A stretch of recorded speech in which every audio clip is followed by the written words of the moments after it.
Hello friends, welcome all of you. इस video के अंदर हम रेस्ट और मोशन के बारे में पढ़ेंगे किसी भी ऑब्जेक्ट की। मतलब कोई भी ऑब्जेक्ट रेस्ट में कब होगा, कोई भी ऑब्जेक्ट मोशन में कब होगा।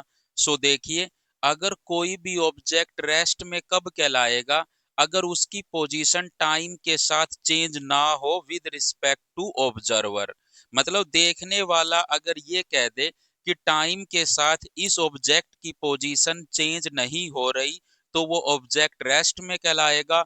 अगर उस ऑब्जेक्ट की पोजीशन टाइम के साथ चेंज हो विद रिस्पेक्ट टू ऑब्जर्वर, मतलब देखने वाला ये कह दे कि टाइम के साथ इस ऑब्जेक्ट की पोजीशन चेंज हो रही है, तो वो ऑब्जेक्ट मोशन में होगा। अगर चेंज ना हो उस ऑब्जेक्ट की पोजीशन, तो वो रेस्ट में होगा।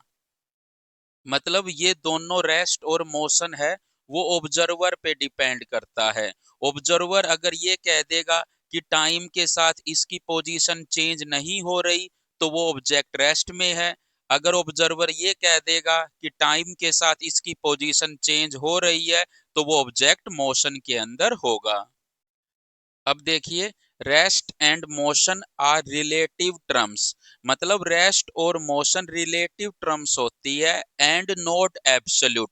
नॉट एब्सोल्यूट का मतलब फिक्स नहीं होती, ये रिलेटिव टर्म्स होती है जो ऑब्जर्वर पे डिपेंड करती है। एक ऑब्जर्वर के लिए कोई ऑब्जेक्ट रेस्ट में हो सकता है, वही ऑब्जेक्ट किसी दूसरे ऑब्जर्वर के लिए मोशन में भी हो सकता है।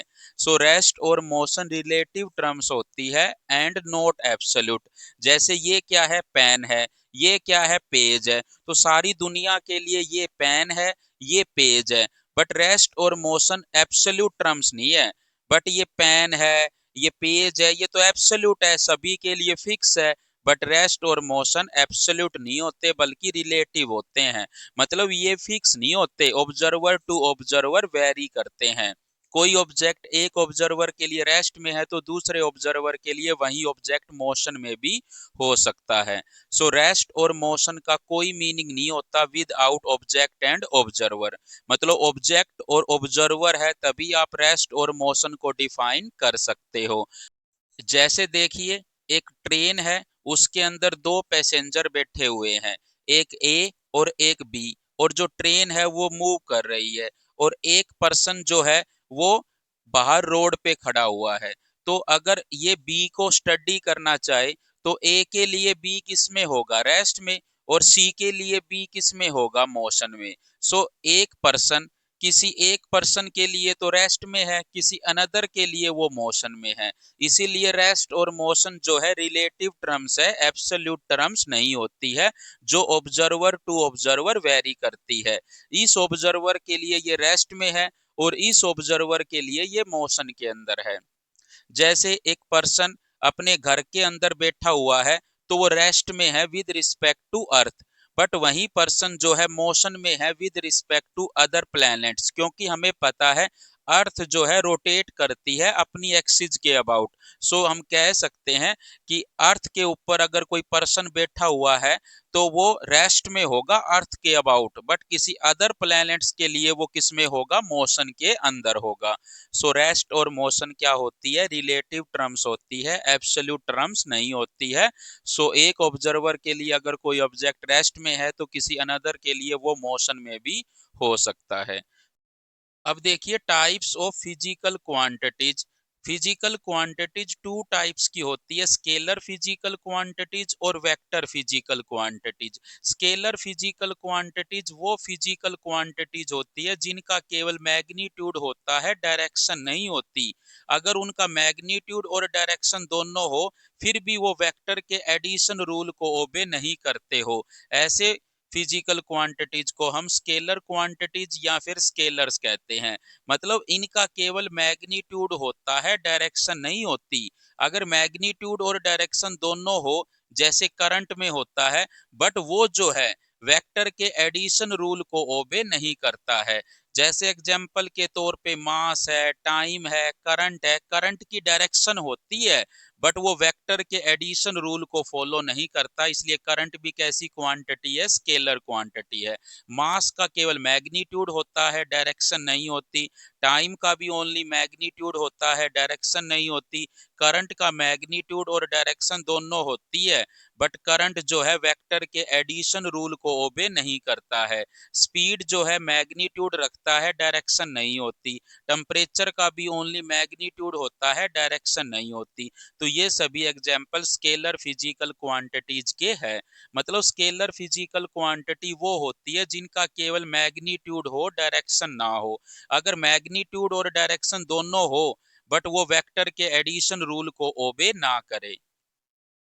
अब देखिए वेक्टर फिजिकल क्वांटिटीज, वे क्वांटिटीज जिनका मैग्नीट्यूड भी हो, डायरेक्शन भी हो और वो वेक्टर के एडिशन रूल को भी ओबे करे, ऐसी फिजिकल क्वांटिटीज वेक्टर क्वांटिटीज या वेक्टर्स कहलाती है।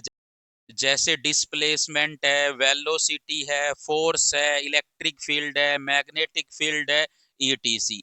मतलब वे फिजिकल क्वांटिटी जिनका मैग्नीट्यूड भी हो, डायरेक्शन भी हो और वो जो है वेक्टर लॉ ऑफ एडिशन को ओबे भी करे, ऐसी फिजिकल क्वांटिटीज को हम वेक्टर फिजिकल क्वांटिटीज कहते हैं।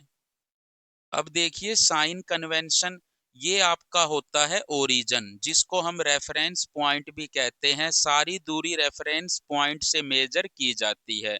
मतलब किसी भी टाइम पर अगर ऑब्जेक्ट की पोजीशन बताई जाती है तो वो ओरिजिन या रेफरेंस पॉइंट से ही बताई जाती है। और ओरिजिन के राइट साइड पॉजिटिव वैल्यू ली जाती है, लेफ्ट साइड नेगेटिव वैल्यू ली जाती है, ऊपर पॉजिटिव वैल्यू ली जाती है, नीचे नेगेटिव वैल्यू ली जाती है। और देखिए नॉर्थ, साउथ, ईस्ट और वेस्ट की जो डायरेक्शन होती है, आपके सामने हमेशा नॉर्थ होता है और ये साउथ होता है और ये ईस्ट होता है, ये वेस्ट होता है। आपको ये नहीं देखना कि नॉर्थ कहाँ पे लेना है मुझे, जहां भी आप बैठे हुए हो आपके सामने हमेशा नॉर्थ लीजिए, ये साउथ लीजिए, ये ईस्ट लीजिए, ये वेस्ट लीजिए और क्वेश्चन को कर लीजिए। अब देखिए वन डायमेंशनल मोशन को हम वन डी मोशन भी कह देते हैं। ऐसी मोशन जो एक स्ट्रेट लाइन में होती है, मतलब जो ऑब्जेक्ट मूव करेगा अलोंग ए स्ट्रेट लाइन, मतलब लीनियर मोशन भी कह सकते हैं इसको, या फिर मोशन अलोंग स्ट्रेट लाइन भी कह सकते हैं। जैसे एक बॉल थ्रोन वर्टिकली अपवर्ड, जब हम किसी बॉल को ऊपर की तरफ फेंकते हैं तो वो एक ही डायरेक्शन में मूव करती है, वर्टिकली ओनली। सो ये कैसी मोशन है, वन डायमेंशनल मोशन है या लीनियर मोशन है।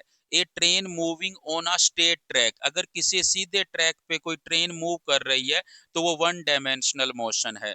Motion on an inclined plane, ये भी क्या है, वन डायमेंशनल मोशन है, क्योंकि इंक्लाइंड प्लेन पे मूव कर रही है तो एक ही डायरेक्शन में मूव कर रही है, तो वो कैसी मोशन है, वन डायमेंशनल मोशन है। अब देखिए टू डायमेंशनल मोशन, जिसको हम 2D मोशन भी लिख देते हैं, जिसके अंदर कहेंगे कि कोई ऑब्जेक्ट मूव कर रहा है इन अ प्लेन, जैसे अर्थ रिवॉल्विंग अराउंड द सन, ये क्या है, टू डायमेंशनल मोशन है। एक kite travelling on a board, मतलब किसी बोर्ड पे कोई काइट ट्रेवलिंग कर रहा है तो वो भी कैसी मोशन है, टू डायमेंशनल मोशन है।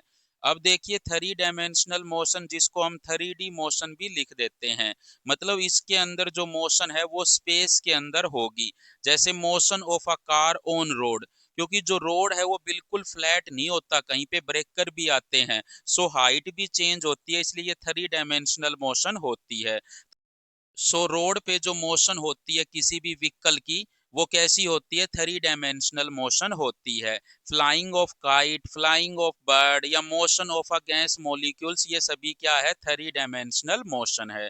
So thank you so much for watching this video. अगर आपको वीडियो अच्छी लगी तो please like, share and channel को सब्सक्राइब जरूर करें।